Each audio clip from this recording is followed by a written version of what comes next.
Estiver gravando e pedir para cortar. Às vezes as pessoas perguntam, pastor, também sofre de TPM? Falei, sofre. Aí as pessoas assustam. Como assim, pastor? Sofre de TPM? Sofre. Tensão pré e pós-mensagem. Deixa eu explicar. Explicar direitinho. Tensão pré e pós. Meus irmãos, é uma alegria estar aqui com vocês. Por isso que eu pedi para cortar. Mas é uma alegria estar aqui com vocês. Abra sua Bíblia comigo. No livro de Atos, na semana passada, aqueles que estiveram conosco, aliás, aqueles que estiveram conosco tiveram a oportunidade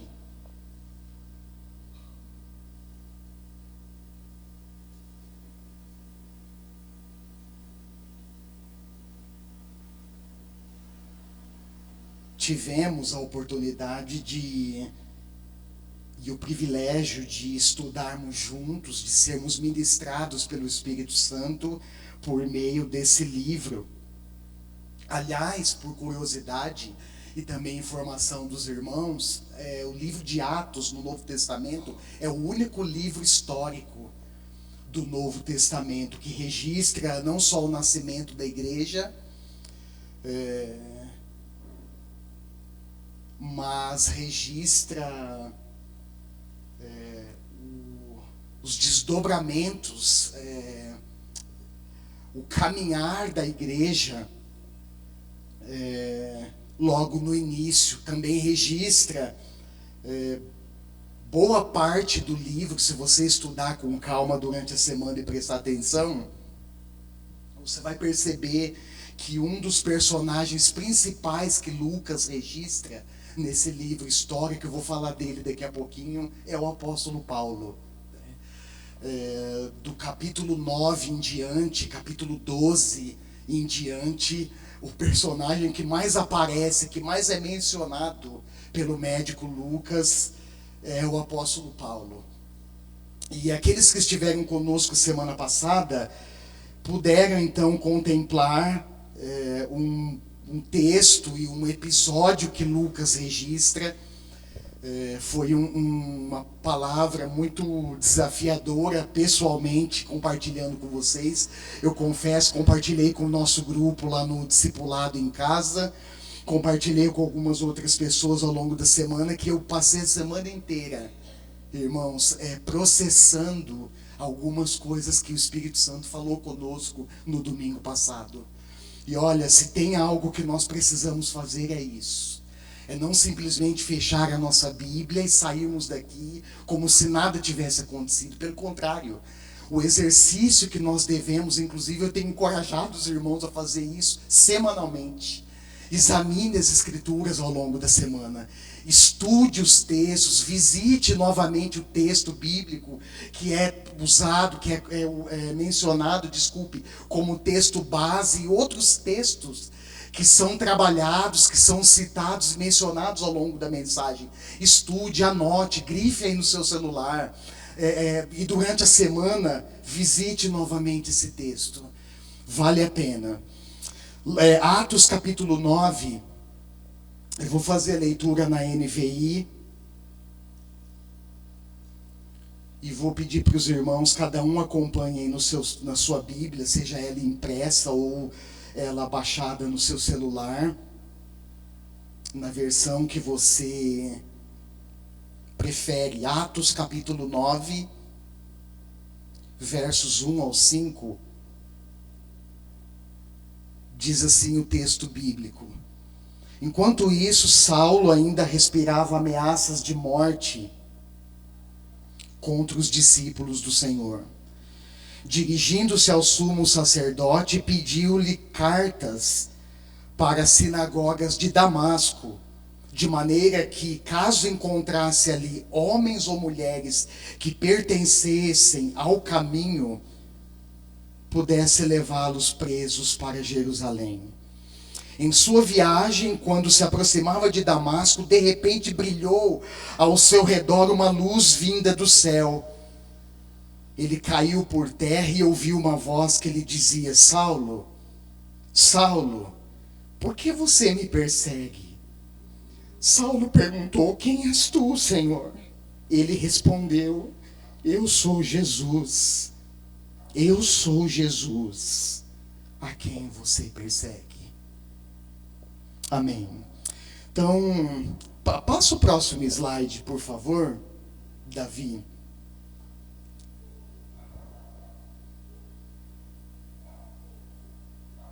Certamente, irmãos,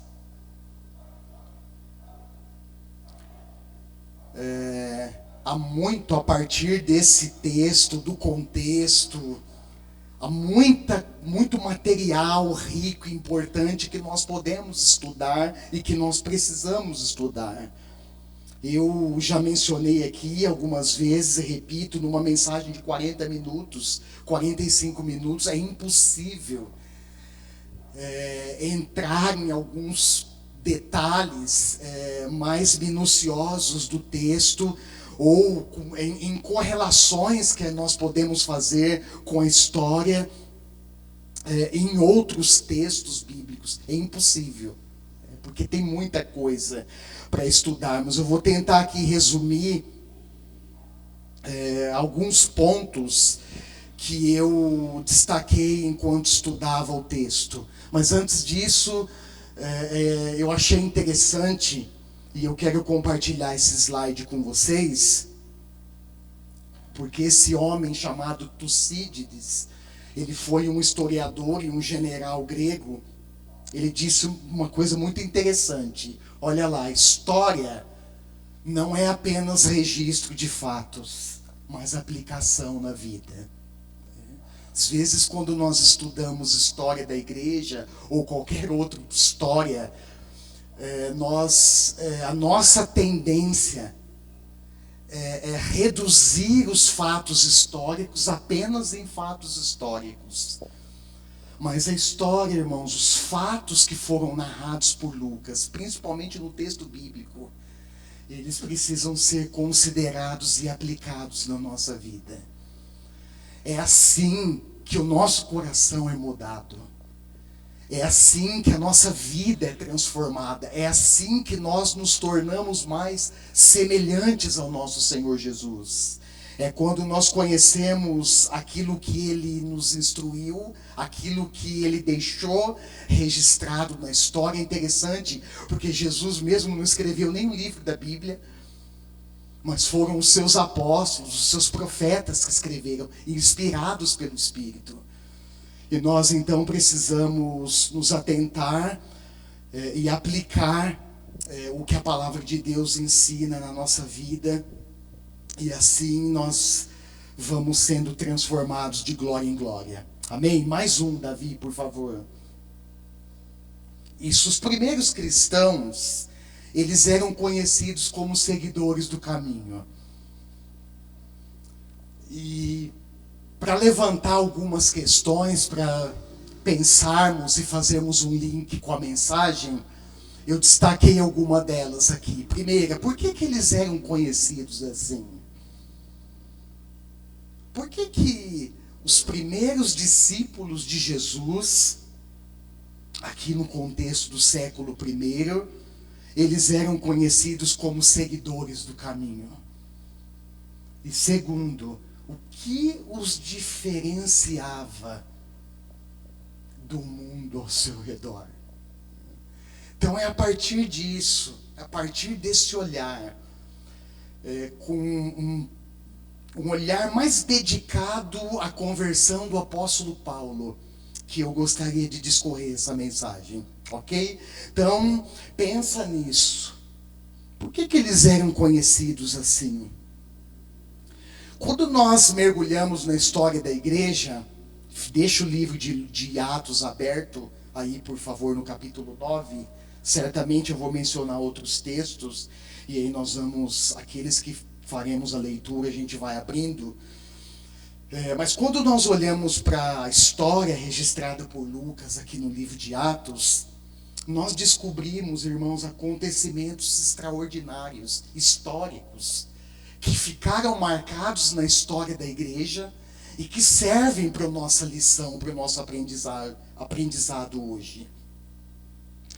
E nós precisamos, e esses acontecimentos, eles marcaram a vida dos primeiros discípulos. E é por isso que nós precisamos não somente conhecer essa história, mas aplicá-la na nossa vida.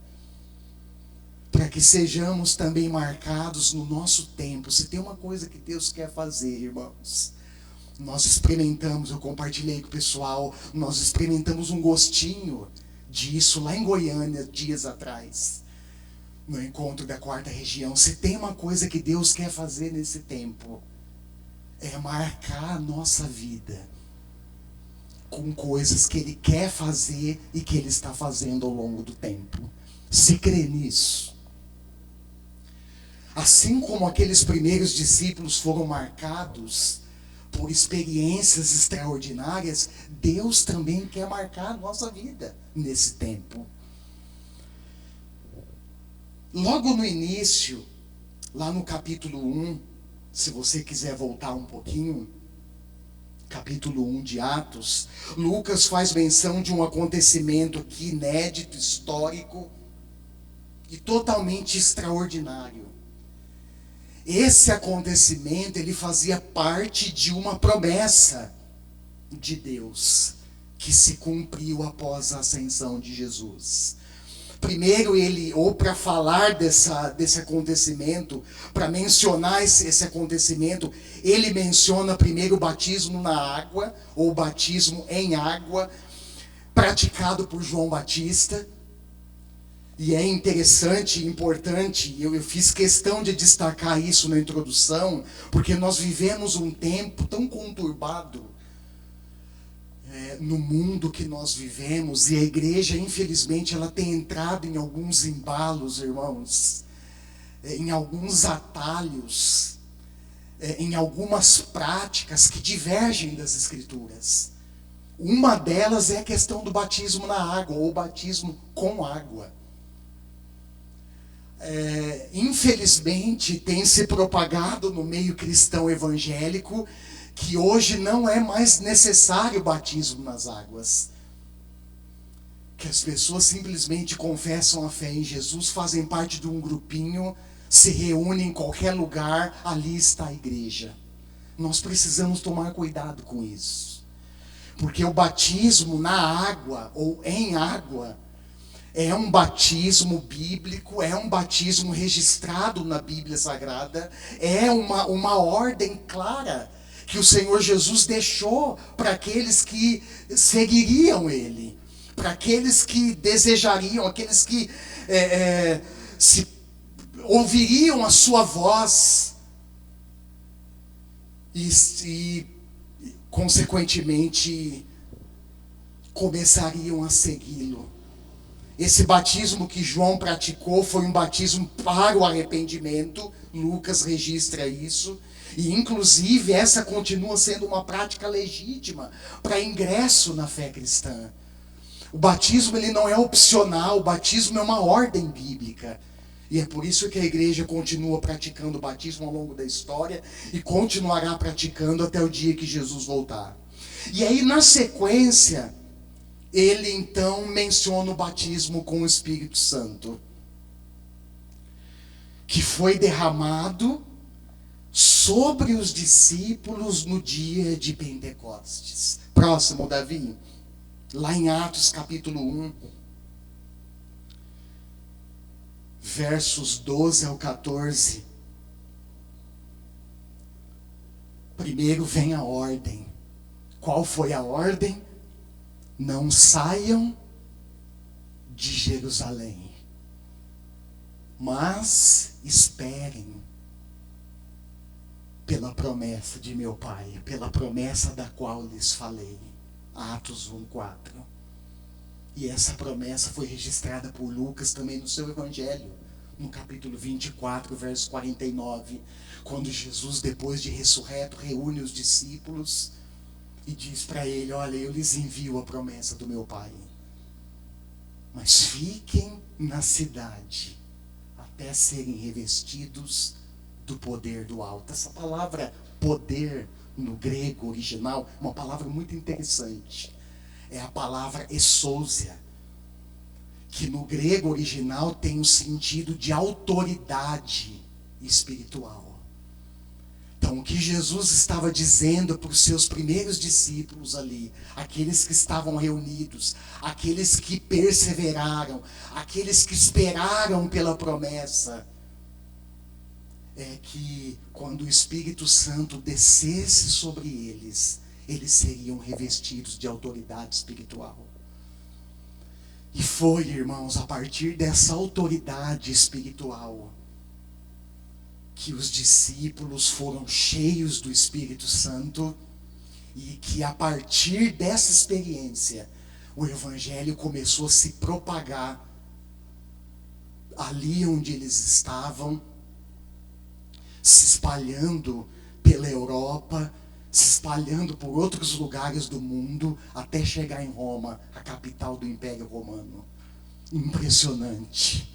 O que foi isso? O poder do alto, a promessa, mais um Davi, a promessa de Deus, ela estava se cumprindo. Eles foram revestidos. Olha lá, chegando o dia de Pentecostes, estavam todos reunidos no mesmo lugar, num só lugar, e de repente veio do céu um som como de um vento muito forte, e encheu toda a casa onde eles estavam assentados. Todos ficaram cheios do Espírito Santo e começaram a falar noutras línguas, conforme o Espírito os capacitava. E é interessante, eu não vou entrar aqui para eu não me perder, mas quando você olha para o texto, para esse batismo com o Espírito Santo, e quando eles são capacitados a falar noutras línguas, eles não falam em línguas, eles estavam falando as maravilhas de Deus. Eles estavam declarando as maravilhas de Deus na língua ali das pessoas que vieram de outras regiões e que se concentraram em Jerusalém por causa da festa do Pentecostes. Ou seja, tudo o que eles estavam anunciando, as maravilhas de Deus que eles anunciavam, as pessoas estavam entendendo. Elas estavam ouvindo, olha que coisa maravilhosa. E elas estavam entendendo. E foi isso que aconteceu. A promessa foi dada, a promessa foi cumprida, ninguém saiu. Esse é um outro destaque que eu faço. Ninguém saiu enquanto a promessa não se cumpriu. E quando eu paro para pensar nisso, irmãos, eu lembro do movimento, e isso toca o meu coração. E eu oro para que isso queime dentro de mim todos os dias. Ninguém saiu enquanto a promessa não se cumpriu. E quando nós olhamos para o texto, nós podemos pensar, pastor, mas o que essa turma ficou fazendo? Quanto tempo demorou? Nós não sabemos. Nós não sabemos quanto tempo, a partir da promessa dada e a partir da promessa cumprida, não sabemos quanto tempo cronológico isso levou. Mas o fato é que eles não saíram de Jerusalém enquanto a promessa não se cumpriu. E quando nós olhamos para o texto, nós pensamos, o que essa turma ficou fazendo? Será que eles ficaram como corpos estáticos, esperando alguma coisa acontecer? Afinal iria acontecer, porque quem fez a promessa é fiel para cumprir. O texto diz, irmãos, que houve, isso toca o meu coração, espero que toque o seu e mexa com você nessa hora. Houve um movimento intenso e perseverante de oração. Olha para a pessoa que está do seu lado e fala assim, movimento intenso de oração. Isso fica gravado na mente, no coração. Houve um movimento, presta atenção. Isso não é qualquer dinâmica que acontecia, isso não é qualquer coisa, isso não é um mero detalhe na história, isso não é alguma coisa que Lucas pegou no ar, perdido e incluiu no texto, não. Isso é um movimento, irmãos, que marcou aquela geração. Houve um movimento intenso, eles perseveraram em oração, irmãos. Afinal, havia uma promessa sobre eles. Havia uma promessa sobre os primeiros discípulos. E eles perseveraram, houve um movimento. E eu fico pensando, quando eu faço uma correlação com isso, eu não vou entrar nos detalhes também para eu não me perder. Mas quando nós fazemos uma correlação dos movimentos de oração que aconteceram na história da igreja, o que nós vemos, irmãos? O que nós vemos? Quando há um movimento perseverante e intenso de oração, cujo propósito não é fazer uma lista de pedidos de oração, mas cuja intenção era simples e puramente buscar a presença do Espírito Santo, buscar a presença de Deus. O que acontece quando a igreja faz esse movimento? O Espírito Santo vem. A presença dele enche. Comentei no curso do batismo aqui essa semana, lá em Goiânia, eu vi gente cair, eu vi demônio ser expulso, eu vi gente desmaiar, eu vi tudo isso, irmãos. O que é isso? Isso nada mais é do que um agir de Deus a partir da postura de busca, de dedicação, de perseverança da igreja. Nós estávamos concentrados num lugar retirado da cidade, retirado da agitação, com um propósito: buscar a Deus, ouvir a sua voz. E quando nós fazemos esse movimento, Deus responde. Ele vem, enche a sua igreja, nos reveste de poder, Ele faz maravilhas. Mas sabe, irmãos, uma coisa que eu vou observando o agir maravilhoso do Espírito Santo, ver pessoa cair, ver pessoa batizada recebendo o dom de línguas, ver, enfim, tantas coisas. Eu fico pensando que o maior movimento que Deus quer fazer, sabe qual é? É voltar o nosso coração para Ele. É fazer com que dentro do nosso coração queime uma chama ardente por sua presença. As outras coisas, eu diria, são os detalhes. Mas quando nós buscamos, irmãos, quando a igreja faz esse movimento, ninguém saiu de Jerusalém, eles permaneceram orando intensamente, buscando intensamente. O que aconteceu? O Espírito Santo veio. Lembra do avivamento na Rua Azusa, nos Estados Unidos? Não sei quantos de vocês já estudaram isso na história. Foi um movimento de oração, irmãos. Pois você pesquisa, estuda durante a semana o que aconteceu na Rua Azusa. Foi um movimento de oração. Eles alugaram um quartinho. O chão era coberto de palha, não tinha estrutura nenhuma. Mas ali o William e o Wilberforce e algumas pessoas se reuniram. Pastor, o que eles faziam ali? Eles oravam. Havia uma chama queimando, irmãos, dentro do coração daquele homem e daquelas pessoas. Eles se encontravam diariamente para orar, para buscar a presença de Deus. O que aconteceu?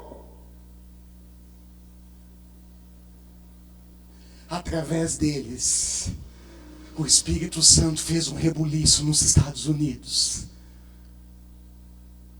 Pessoas, irmãos, foram alcançadas, eles começaram a sair.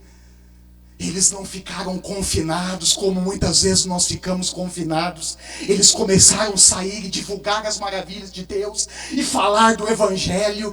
O Espírito Santo foi tocando no coração das pessoas, foi salvando, alcançando, trazendo pessoas. Ou seja, resumindo, mudou, virou os Estados Unidos de cabeça para baixo. E outros movimentos. Não saiam de Jerusalém, aguardem. Tenho uma promessa sobre vocês. E não é as promessas que hoje a gente ouve na teologia da prosperidade, né, irmãos? De ficar rico, de receber, entregar um Fusca e receber um Porsche, de entregar o dízimo e receber em dobro. Isso não é evangelho genuíno. Não é isso que a Bíblia está falando. Não é esse tipo de promessa. Aliás, isso não tem nada a ver com as Escrituras. A promessa é: fiquem em Jerusalém, até que vocês sejam revestidos do poder do alto. E Lucas menciona isso.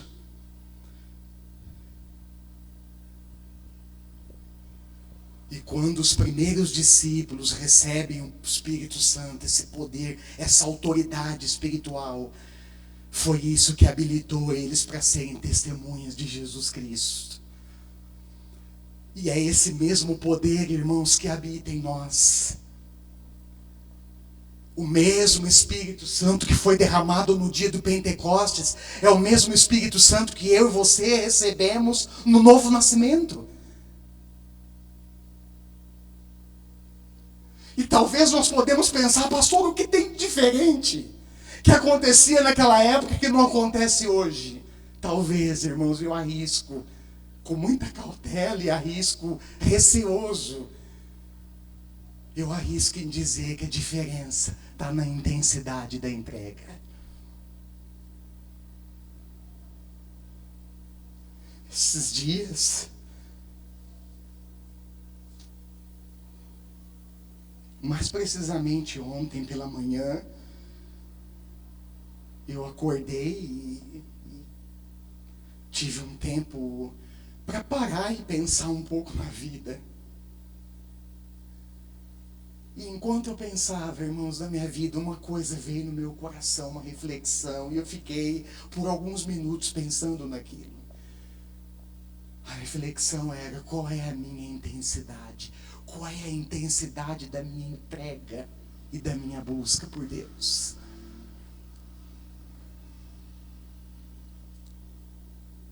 O que é de fato que queima dentro do meu coração todos os dias? Talvez aí, irmãos, esteja uma grande, talvez a linha central. O Espírito é o mesmo, o poder é o mesmo, mas a intensidade faz a diferença. Qual é a intensidade da sua paixão, da sua busca, da sua entrega por Deus?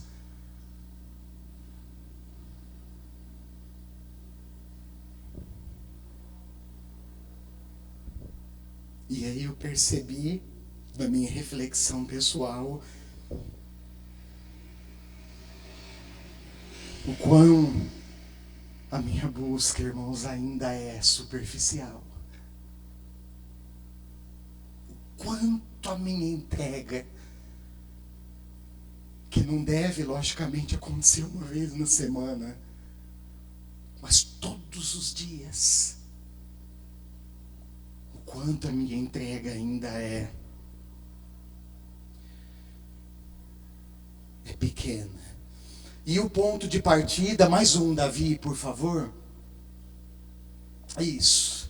Então, o ponto de partida para compreendermos aqui, talvez a linha central da mensagem, eu vou considerar a partir da experiência da conversão de Paulo.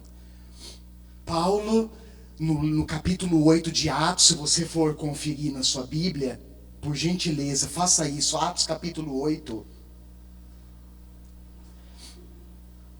Está escrito ali que, além de consentir na morte de Estevão, o texto bíblico também registra que Saulo devastava a igreja. Ele ia de casa em casa, irmãos. Ele ia de casa em casa, arrastava homens e mulheres e os lançava na prisão. Inclusive na morte de Estevão, ele consentiu, ele deu o voto dele a favor. Mas quando a gente olha para a sequência do texto, a gente vê que não foi ironia do destino. mas foi propósito de Deus. Deixa eu abrir um parênteses para dizer uma coisa para vocês. Na vida do crente fiel não existe ironia do destino, irmãos. Sabe o que existe? Propósito de Deus.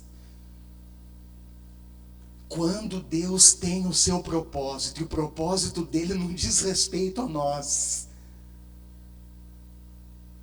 mas diz respeito a Ele, ao Senhor. E quando Deus tem um propósito, Ele faz o que Ele deseja fazer para que esse propósito se cumpra. E quando a gente olha para a sequência da narrativa feita por Lucas, a gente vê que o que aconteceu com Paulo não foi ironia do destino, foi propósito de Deus. O texto diz que enquanto ele viajava para uma cidade chamada Damasco, que ficava aproximadamente 250 quilômetros de Jerusalém, no caminho, ele estava, o objetivo dessa viagem era encontrar seguidores do caminho.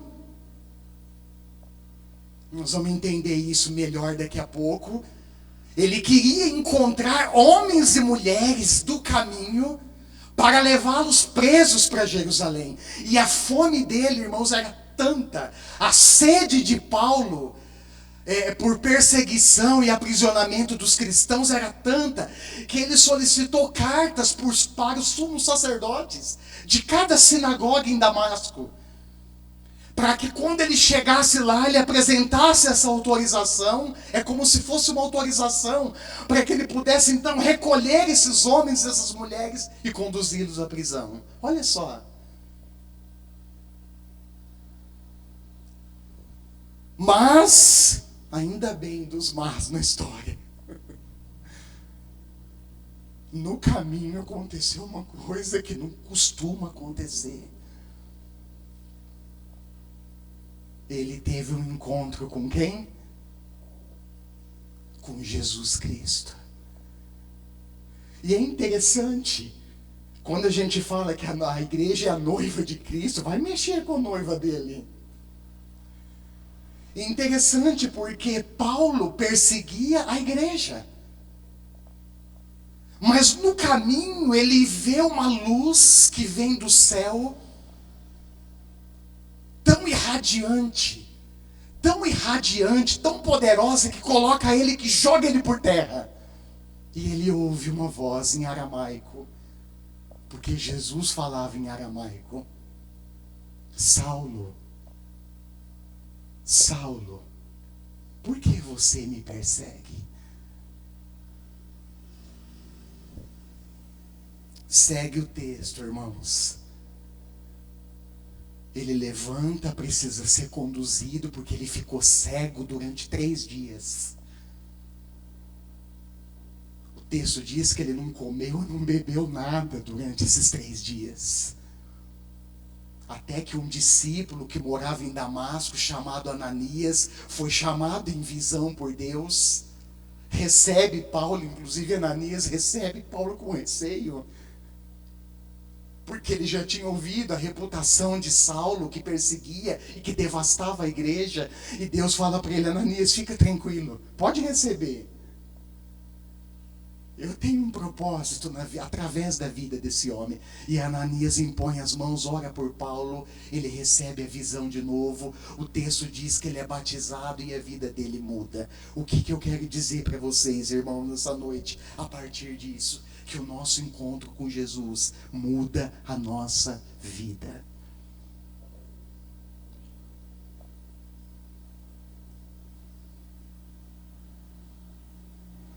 Eu não sei você, mas eu nunca mais fui o mesmo.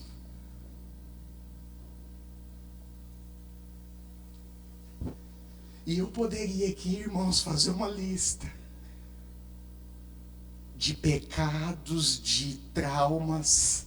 Podia fazer uma lista extensa de tantos problemas que eu tinha, de tantas marcas negativas que eu trouxe na bagagem quando eu me encontrei com Jesus. Mas eu posso garantir para vocês, a partir do meu encontro com Ele, eu nunca mais fui o mesmo. Pastor, por que o senhor está dizendo isso? Porque quando o nosso encontro com Cristo é real, a nossa vida é mudada, irmãos. Quando o nosso encontro com Ele de fato é real, a nossa vida é transformada.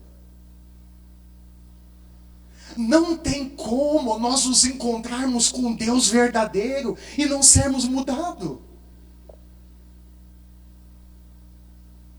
Não tem como nós nos propormos, quando ouvimos a voz de Jesus, siga-me, e segui-lo, não tem como fazermos isso e ao longo do caminho não sermos mudados. E se ao longo do caminho, irmãos, nada acontece na nossa vida, nós precisamos parar. Falei isso também no curso do batismo essa semana. Nós precisamos parar onde nós estamos, não importa o tempo de caminhada, 5, 10, 15, 20, 30, 100 anos, não importa, nós precisamos parar. E fazer uma autoavaliação diante de Deus, de nós mesmos.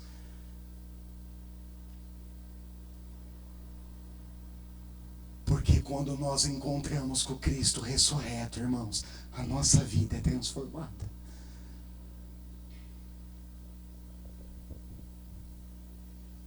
E esse encontro, grava isso que você vai ouvir agora, nos conecta com aquele que é o caminho. Por que eles eram conhecidos como seguidores do caminho?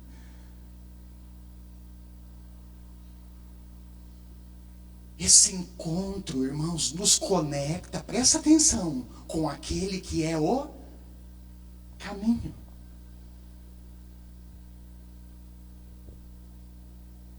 E esse caminho, nós precisamos segui-lo a vida inteira. Quer ver um texto lindo? Quer ver um texto que relaciona essa metáfora do caminho com o caminho? Abre sua Bíblia comigo aí, João 14, 6. Evangelho de João, capítulo 14, verso 6. O que está escrito aí na sua Bíblia? O que você vê, o que você lê em João 14, 6? Jesus está fazendo uma tríplice afirmação. O que ele está dizendo? Eu sou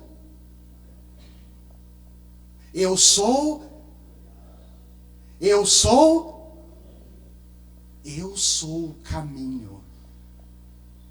Olha que coisa linda. Eu sou a verdade e eu sou a vida. Ninguém vem ao Pai a não ser por mim.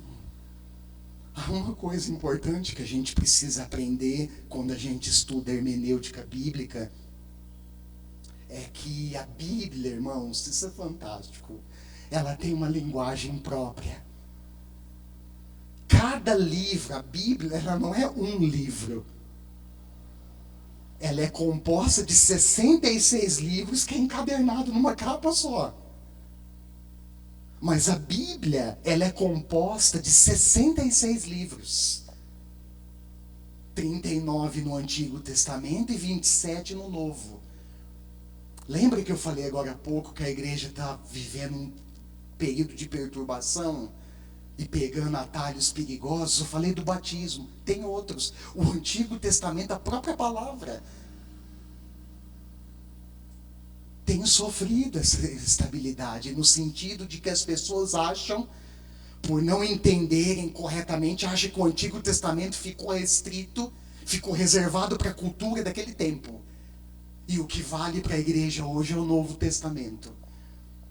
Isso é um grande engano, irmãos. Um grande engano, um grande erro, um grande equívoco, que tem sido inclusive falado por pastores. Não, a Bíblia é composta de 66 livros. E os 66 livros é a palavra de Deus inspirada e revelada para nós, e a nossa única regra de fé e de prática. Ela é inerrante, ela é infalível, ela é eterna, ela é poderosa, ela é verdadeira, ela é mais afiada do que uma espada de dois cortes. Essa é a palavra de Deus que continuará sendo.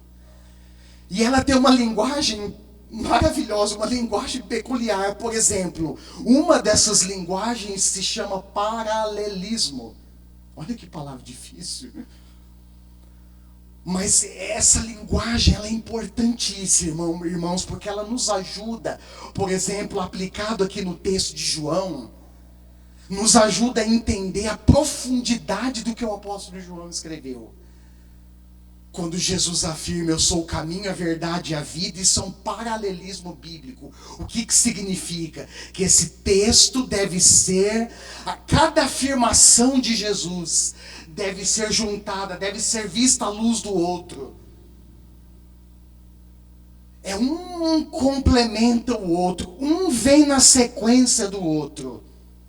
E todos apontam para uma única realidade. Quem é essa realidade? É Jesus.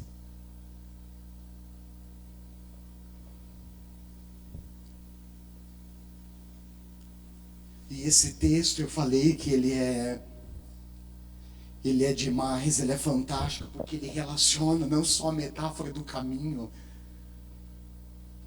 porque nós estamos falando de caminho, mas ele fala de verdade e vida.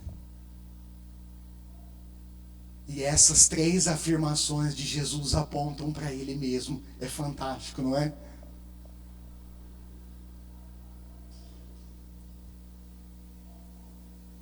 É demais, não é?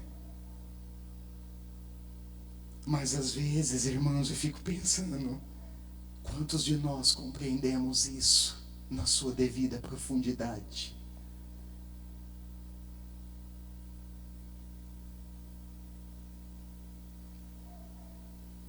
Quantos de nós compreendem essa realidade fantástica e sublime à luz da sua profundidade? Quantos de nós? Eu fico pensando, irmãos, quantos de nós de fato temos um encontro com essa realidade que muda a nossa vida, que muda o nosso jeito de ver a nossa própria vida, que muda o nosso jeito de viver no mundo e de ver o mundo. É como se nós trocássemos a lente do óculos. Tira a velha e põe a nova. Jesus falou isso nos evangelhos diante dos líderes religiosos. Ele diz, olha, ninguém põe vinho novo em odres velhos, porque se colocar a bolsinha de couro, ela vai se arrebentar. Não suporta a fermentação do conteúdo novo. Eu fico pensando, irmãos, quanto de nós nessa caminhada cristã entendemos e nos relacionamos de fato com aquele que é o caminho, a verdade e a vida. E aí vem a conversão de Saulo. E a conversão, ela é um giro 360 graus. É uma mudança radical que vai acontecendo num processo da nossa vida, irmãos. E muitos ainda confundem novo nascimento com conversão. A conversão, irmãos, é um processo que vai acontecendo na sua, na minha vida, na nossa vida, dia a dia. E nesse caminhar, nesse processo, Deus vai corrigindo, Deus vai tratando, Deus vai curando, Deus vai limpando, Deus vai transformando a nossa vida. E foi o que aconteceu com Paulo. Quando ele se converteu, a vida dele mudou. De perseguidor da igreja, ele passou a ser apóstolo da igreja. E é interessante porque... Não, acho que eu não anotei aqui, não, e nem ali. Mas é interessante porque aquele que perseguia com violência a igreja, agora que procurava destruí-la, agora está anunciando Jesus. Isso é uma mudança, irmãos, nítida e clara, que nós vemos na vida de Paulo. A igreja que antes o temia, olha só Gálatas 1, 22, 24, agora passou a glorificar a Deus por causa dele. Anotei sim, Atos 9, 20. Paulo passou vários dias com os discípulos em Damasco. E logo começou a pregar nas sinagogas que Jesus é o Filho de Deus. A conversão, grava isso, ela muda a nossa vida, irmãos. A conversão de Paulo deixou os judeus perplexos. E eu fiquei pensando, será que as pessoas que me cercam também percebem essa mudança radical na minha vida? Será que as pessoas que cercam, que fazem parte do seu dia a dia, percebem essa mudança na sua vida? A conversão de Paulo, irmãos, esse texto é extraordinário. Eu quero ler com vocês Filipenses capítulo 3. Abre comigo, por favor. Filipenses capítulo 3, versos 3 ao 9. É um texto um pouquinho longo, mas vale muito a pena colocá-lo aqui, ler nesse momento, porque a conversão radical, ela nos liberta de uma religiosidade vazia. Ela nos liberta de uma religiosidade ancorada em costumes, práticas legalistas, e que produz em nós um senso de justiça própria. Mas olha o que Paulo escreve aos Filipenses, capítulo 3, 3 ao 9. Ele deixa tudo isso para trás, irmãos. Olha o resultado da conversão. Quem era Paulo antes de conhecer a Jesus? Nós temos condições de responder essa questão, não temos? Quem era Paulo? Qual o contexto que ele nasceu, que ele foi criado, que ele viveu? Paulo era judeu. Ele viveu toda a sua vida, a maior parte da sua vida, num contexto judaico. Pastor, o que significa isso? Significa, irmãos, que ele estava acostumado com um ambiente religioso, que aprisionava, com um ambiente cercado por costumes. Tal eram esses costumes que, por exemplo, quando Jesus fazia uma cura no sábado, aquilo era o maior terror para os fariseus, que não moviam uma agulha no sábado, porque afinal era sábado, era o Shabat. Mas Jesus cura, faz milagres, e quando ele é questionado, ele devolve uma pergunta para os fariseus: o que é correto fazer no sábado? Salvar a vida ou destruí-la?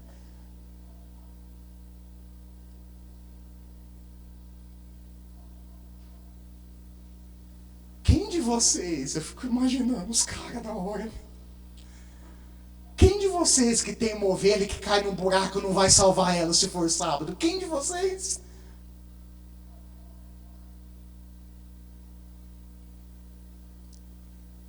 Então, olhar para a conversão de Paulo é olhar para a vida de um homem que foi transformado pelo seu encontro com Jesus Cristo.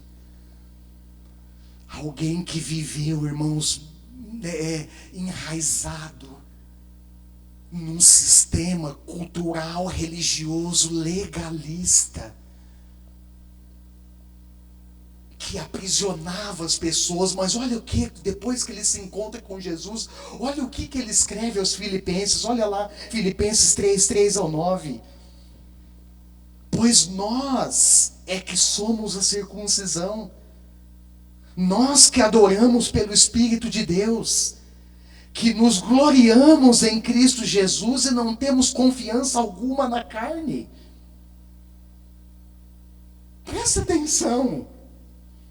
Embora eu mesmo, ele está falando dele mesmo, olha só, eu mesmo tivesse razões para ter tal confiança. E aí ele faz uma lista.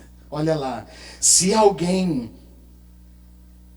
pensa que tem razões para confiar na carne, eu ainda mais. Circuncidado no 8º dia de vida, no 8º dia de vida, pertencente ao povo de Israel, à tribo de Benjamim, verdadeiro hebreu, quanto à lei fariseu, que era a seita mais rígida no tempo de Jesus na Palestina antiga. Olha só o que ele está falando. Quanto à lei, ou seja, quanto a obedecer o que está escrito na lei, eu era um fariseu.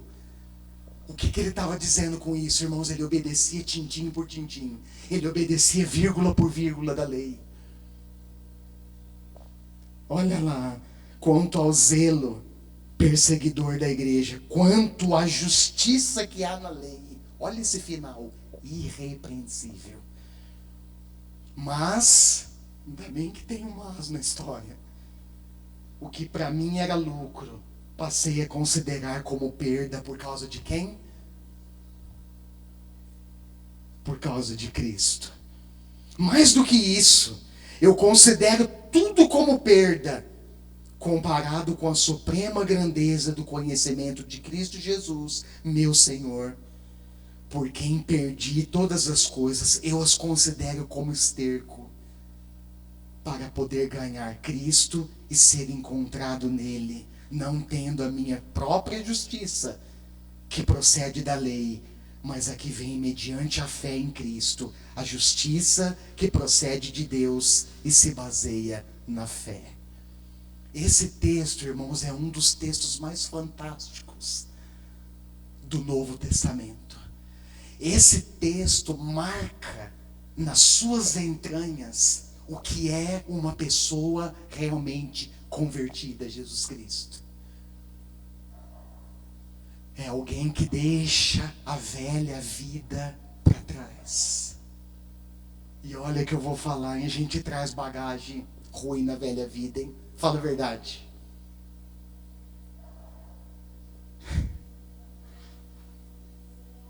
Quanta coisa, irmãos, eu lembro hoje em Cristo e fico pensando, meu Deus, só a sua graça. Quanto lixo, quanta sujeira, quanta coisa ruim nós trazemos na bagagem, irmãos. E sabe o que é mais impressionante? É que quando Deus nos olha, Ele nos recebe por sua graça. Ele nos recebe por sua graça. E Ele começa então um processo que nós chamamos de conversão. O que é? É um processo contínuo e renovado,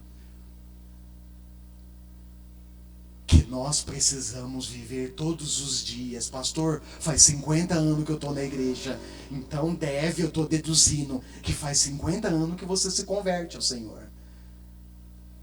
Pastor, faz 100 anos que eu estou na igreja, e eu deduzo, quando eu ouço isso de alguém, que faz 100 anos que você vive essa conversão renovada e diária aos pés de Jesus.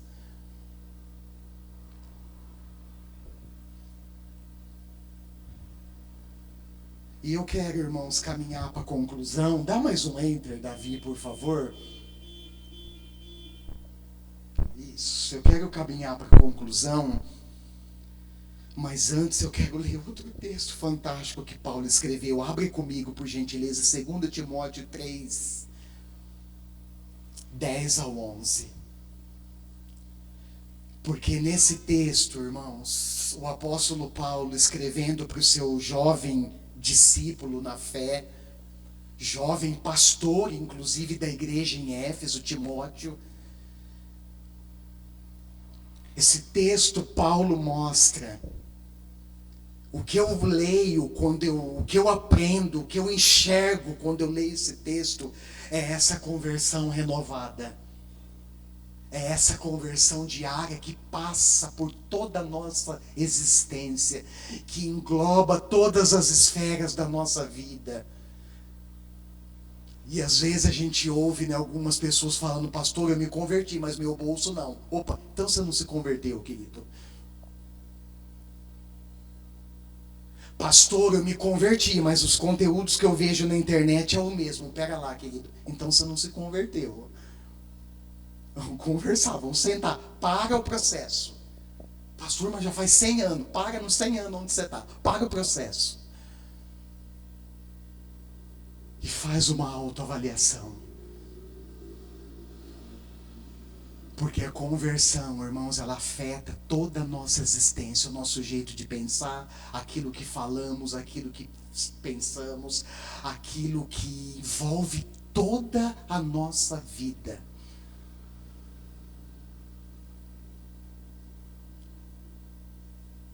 Incluindo o nosso dinheiro. Aliás, para os legalistas e fundamentalistas que acham que Jesus só toca na questão da moral nos evangelhos, ele falou mais de dinheiro nos evangelhos do que a moralidade. Sabia? Vai estudar os evangelhos para você ver. E o dinheiro ainda pega muita gente. Não vou falar dos crentes que roubam a Deus, não. Deixa para uma próxima conversa. Mas olha só, irmãos, quando eu leio esse texto, o que eu enxergo nesse texto? Eu enxergo a vida de um homem que teve um encontro. Olha lá para o texto junto comigo. Ixi, eu nem abri aqui ainda, desculpa. 2 Timóteo. E essa carta, segunda carta que Paulo escreveu para Timóteo, é uma carta, ela tem um significado, irmãos, um teor muito expressivo. Pelo menos para mim, quando eu leio. Por quê, pastor? Porque foi a última carta que Paulo escreveu antes de ser decapitado. E nessa carta ele mostra ele escreve com o coração. Ele demonstra o seu afeto. Mas ele demonstra mais do que isso. Ele demonstra a vida de alguém que um dia teve um encontro real com Cristo. Esse encontro não foi um êxtase momentâneo. Esse encontro foi uma condição e se tornou para ele um estilo de vida e se estendeu por toda a sua vida. A hora que Paulo chega aqui, ele está no final da vida, é como se ele estivesse se despedindo. Olha o que ele escreve para Timóteo, 2 Timóteo 3, 10 e 11. Mas você, fazendo referência a Timóteo, tem seguido de perto o meu ensino, a minha conduta. Olha só, presta atenção nos detalhes. O meu propósito, a minha fé, a minha paciência, o meu amor, a minha perseverança. As perseguições e os sofrimentos que enfrentei, coisas que me aconteceram em Antioquia, Icônio e Listra. Quanta perseguição suportei, mas de todas essas coisas o Senhor me livrou. De fato, todos os que desejam viver piedosamente em Cristo serão perseguidos. Ele chega no final da vida, irmãos, ele diz para Timóteo, em outras palavras: Timóteo, olha para mim. Eu quero chegar nesse nível um dia, irmãos. De falar para o meu filho, para minha filha, para minha esposa, no final da vida: olha para mim.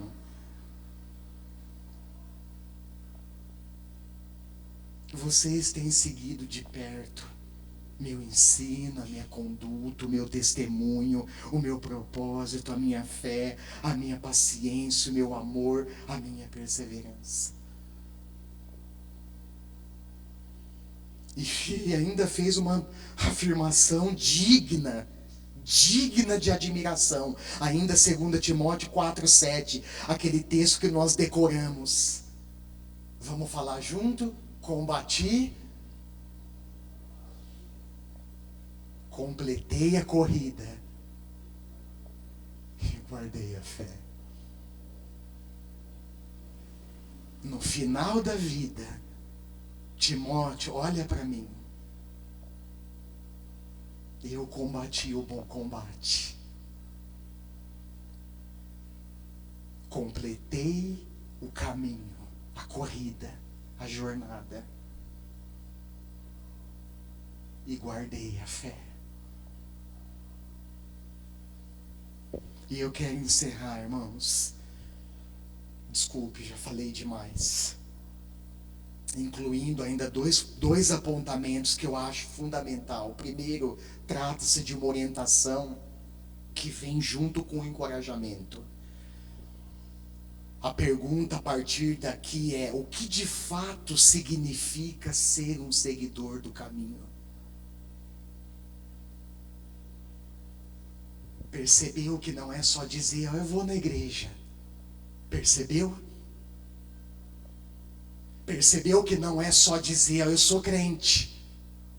Esses dias eu tive que ouvir, engolir, apesar que eu soltei algumas também, que foram necessárias soltar, me engoli. Eu vi de uma pessoa assim, pastor, tem umas moças, estava dando exemplo de umas moças, fala que é evangélica, mas faz tudo errado. Eu falei, pois é, irmã, mas falar que é evangélica é uma coisa, viver o evangelho é outra.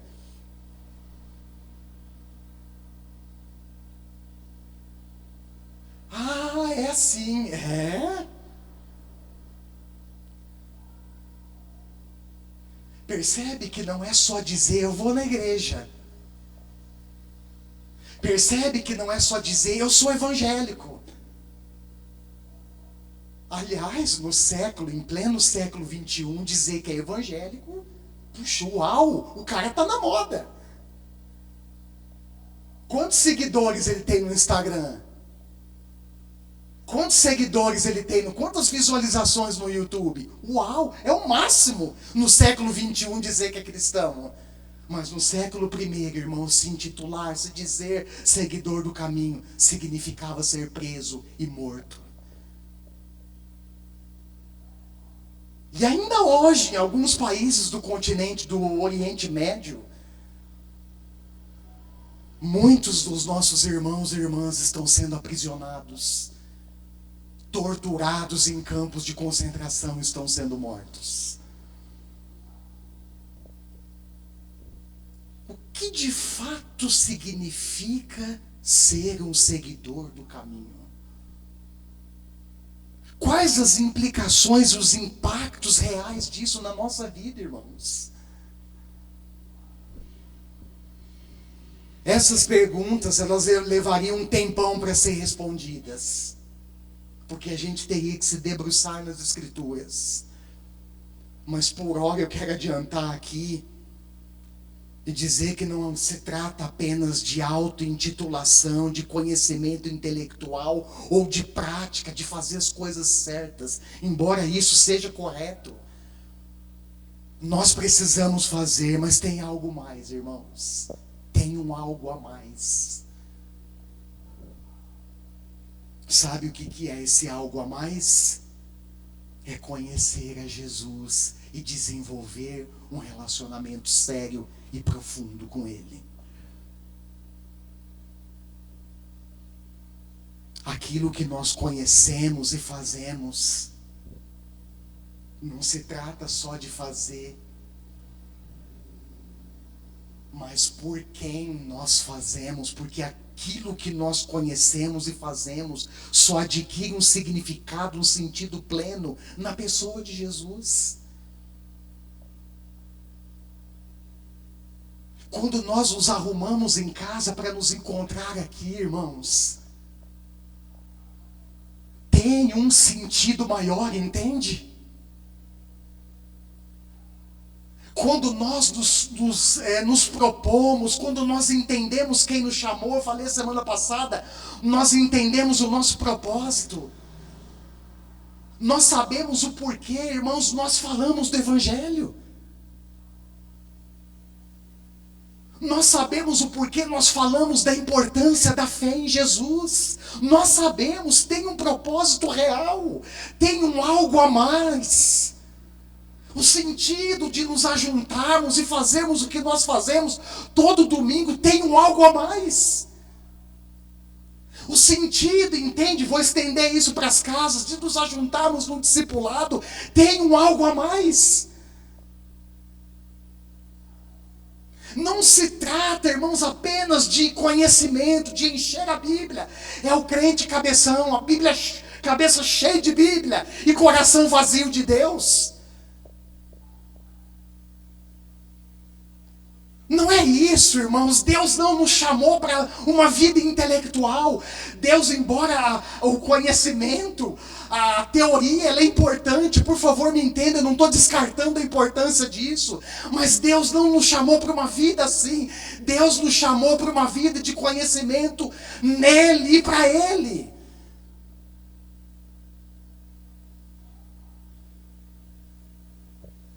E às vezes, irmãos, vou falar daqui a pouco, é um alerta que eu vou deixar para vocês. Às vezes nós corremos o risco de viver a vida inteira na igreja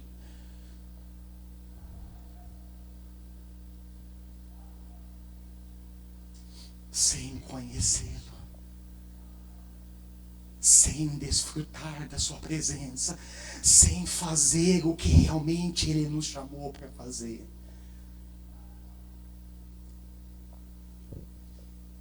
O caminho não é conhecimento intelectual, o caminho é vida. O caminho não é uma coisa, o caminho é uma pessoa. Entendeu? Ficou claro? Seguidor do caminho não é um título vazio de significado que carregamos como uma espécie de jargão evangélico. Não é isso, irmãos. Aliás, de jargão a igreja evangélica está cheia.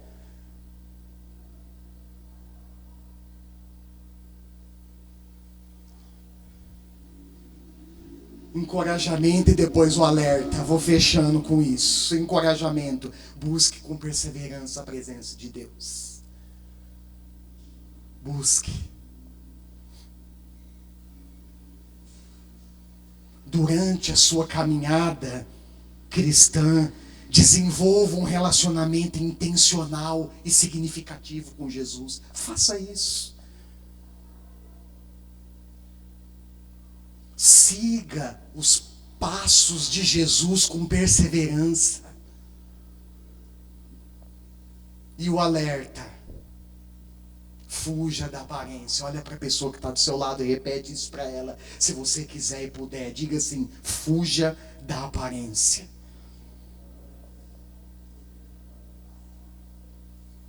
Fuja do engano. Da religiosidade vazia, desprovida da verdadeira essência. Isso é um atalho perigoso, irmãos.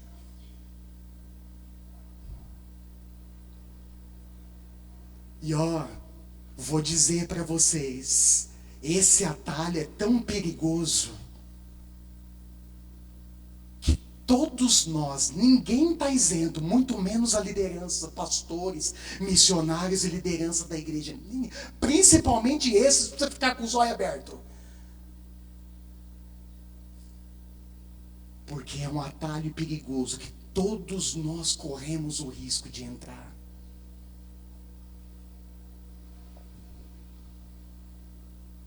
Aí a gente, por exemplo, faz filantropia, achando que isso é o ápice do evangelho da fé cristã. A Bíblia ensina a ajudar os pobres, o pastor ensina, faça isso, está correto. Mas a pergunta é, por que nós fazemos isso? Lembre, tem algo a mais, tem uma essência ligada aí. Por que nós fazemos isso? Por que nós fazemos o que fazemos, irmãos?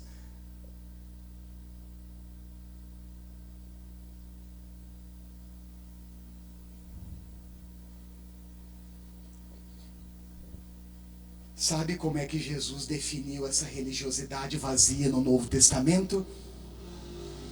Hipocrisia. O que é hipocrisia, em outras palavras? É aqueles que vivem de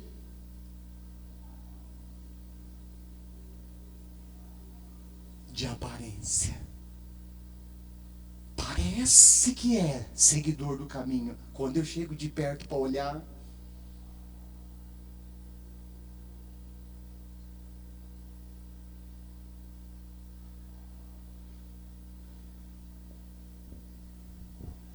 Jesus denunciou isso no seu tempo. E eu fiquei pensando, irmãos, vou encerrar já com isso, que a hipocrisia, enquanto eu estava lendo o texto, inclusive Mateus tem um capítulo inteiro, Mateus capítulo 23, onde Jesus condena a hipocrisia dos fariseus e dos mestres da lei. E fiquei pensando na hipocrisia, fiquei, meu Deus, a hipocrisia, eu tentei definir hipocrisia, Jesus já definiu ela, está aqui. Eu vou ler 2 versículos de Mateus capítulo 23 para vocês, que mostra nítido o que é ser um hipócrita. Mas eu fiquei pensando, e saiu uma coisa aqui, irmãos, olha o que eu coloquei. A hipocrisia é um disfarce pobre e triste daqueles que fingem ser o que na realidade não são. Hipocrisia é um disfarce pobre e triste daqueles que fingem ser o que na realidade não são. Fuja disso. Fuja desse engano. Mateus 23, 25, palavras do Senhor Jesus direcionadas aos hipócritas, aos fariseus e mestres da lei. Ai de vocês, mestres da lei e fariseus. Jesus pega pesado, hein? Hipócritas, vocês limpam o exterior do copo e do prato, mas por dentro estão cheios de ganância e cobiça. Mateus 23, 27, ai de vocês, mestres da lei e fariseus, hipócritas,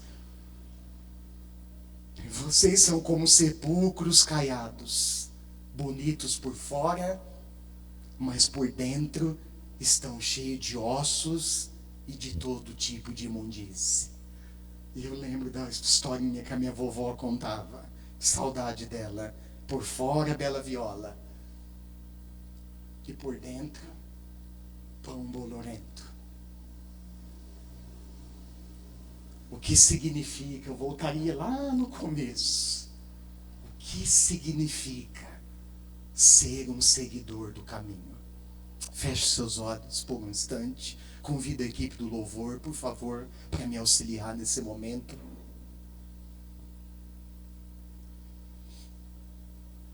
Eu não sei, meu irmão, você ouviu tudo que a palavra de Deus, tudo que o Senhor ministrou no seu coração nessa noite, você ouviu. O que significa isso? Que você é responsável pelo que você ouviu. Eu não sei como é que está a sua vida com Deus, eu não sei como é que está o seu compromisso com Cristo, eu não sei se você se define como seguidor desse caminho.